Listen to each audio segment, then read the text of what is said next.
Hello दोस्तों, M A technical channel में आप लोग का स्वागत है। जैसा कि आप लोग को मालूम होना चाहिए, आज के जो हमारा चैप्टर है वो Haier DC inverter error code से संबंधित है। आप अपने डिस्प्ले पर हायर कंपनी के एसी में एरर देख के उस प्रॉब्लम को सोल्व कर सकते हैं। जैसा कि पहला कि हम एरर लेते हैं E1। अगर आपके डिस्प्ले पर E1 आता है, इंडोर रूम टेम्परेचर सेंसर में फॉल्ट है। वह सेंसर कहीं से कट गया होगा या ख़राब हो गया होगा या पीसीबी से शॉर्ट सर्किट की वजह से जल गया होगा। आपको उस सेंसर को चेक कर लेना है और चेक करने के बाद उसे चेंज कर देना है, जिससे आपकी ये प्रॉब्लम सोल्व हो जाएगी। अगर आपके डिस्प्ले पर E2 शो करता है तो इंडोर कोयल टेम्परेचर सेंसर में फॉल्ट है, या सेंसर आपका कहीं से कट गया होगा या ख़राब हो गया होगा या शॉर्ट सर्किट की वजह से जल गया होगा पीसीबी के पास से।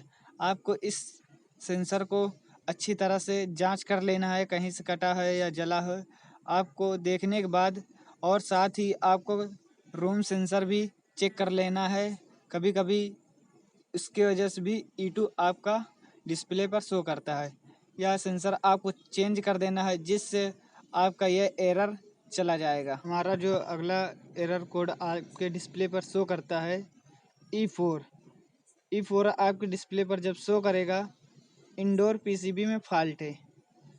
ये आपको इलेक्ट्रॉनिक वाली दुकान पर या आप इलेक्ट्रॉनिक का काम करते हैं तो आपको पीसीबी को चेक कर लेना है कहाँ से फॉल्ट है, या शॉर्ट सर्किट की वजह से कोई कंपोनेंट जल गया होगा जिससे आपके डिस्प्ले पर E4 आता है। आपको इंडोर वाली पीसीबी सही से जांच कर लेनी है। जो कंपोनेंट जला होगा उसे आप चेंज करके E4 एरर कोड को हटा सकते हैं, जिससे आपकी एसी फिर चलने लगेगी। हमारा जो अगला एरर कोड होगा E7। अगर आपके डिस्प्ले पर E7 आता है तो इंडोर और आउटडोर कम्युनिकेशन वायर में फॉल्ट है। जो कनेक्शन करने के समय एस वाला तार होता है, कभी कभी लाइन वाले में बंध जाता है या न्यूट्रल वाले में बंध जाता है, तो इसकी वजह से E7 आपके डिस्प्ले पर शो करता है। दोनों तरफ इंडोर और आउटडोर का चेक कर लेना है। अगर ये दोनों सही हैं, इसके बावजूद भी E7 आ रहा है तो आपके पीसीबी में फॉल्ट है। पहले इंडोर वाली पीसीबी को चेक कर लेना है कि आउटपुट कर रही, जैसे आउटपुट कर रही है तो आपकी आउटडोर वाली पीसीबी में फॉल्ट है कम्युनिकेशन के पास से। आपको उसे चेक करा लेना है, जिससे आपका यह एरर चला जाएगा। आपके डिस्प्ले पर जब E14 एरर कोड शो करता है तो आपका इंडोर फैन मोटर में फॉल्ट है। इसमें मोटर को आपको देख लेना है कि ओवर हीट होने के बाद बंद हो जाती कभी कभी मोटर। इसके वजह से भी E14 एरर कोड आता है, या ख़राब हो जाती है या जाम हो जाती है या जल जाती है। इस वजह से E14 आपके डिस्प्ले पर एरर आता है। इस मोटर को आपको चेंज कर देना है, जिससे E14 एरर कोड आपका चला जाएगा और आपकी एसी फिर से चलने लगेगी। इसी तरह आपके डिस्प्ले पर जब F2 एरर कोड शो करता है तो आउटडोर डीसी मोटर में फॉल्ट है। यह मोटर कभी कभी ओवरहीट होने की वजह से बंद हो जाती है और सर्विस करते समय ध्यान न देने पर इसमें पानी चला जाता है, जिससे यह मोटर जल जाती है और इसका कैपेसिटर एकदम डाउन हो जाने से मोटर नहीं चल पाती, तब भी यह एरर कोड शो करता है। इस हालत में आपको इस मोटर को अच्छी तरह से चेक कर लेना है कि किस कमी के कारण ये मोटर बंद हो रही। अगर आपको नई मोटर लगा देंगे तो जिससे आपका F2 वाला एरर कोड चला जाएगा, जिससे आपका आउटडोर फिर से अच्छे से कार्य करने लगेगा। आपके डिस्प्ले पर F1 एरर कोड जब शो करता है, इंडोर और आउटडोर पीसीबी मैच नहीं करती। इस बात का आपको अच्छे से ध्यान देना है। कभी कभी ऐसा होता है कि इंडोर और कोई मॉडल का होता है और आउटडोर और कोई मॉडल का होता है, जिससे इंडोर और आउटडोर की पीसीबी मैच नहीं करती, जिससे आपकी एसी नहीं चल पाती। इन दोनों का सीपीयू कोड आपस में मैच कर लेना है, जिससे यह एसी चलेगी, अन्यथा नहीं चलेगी।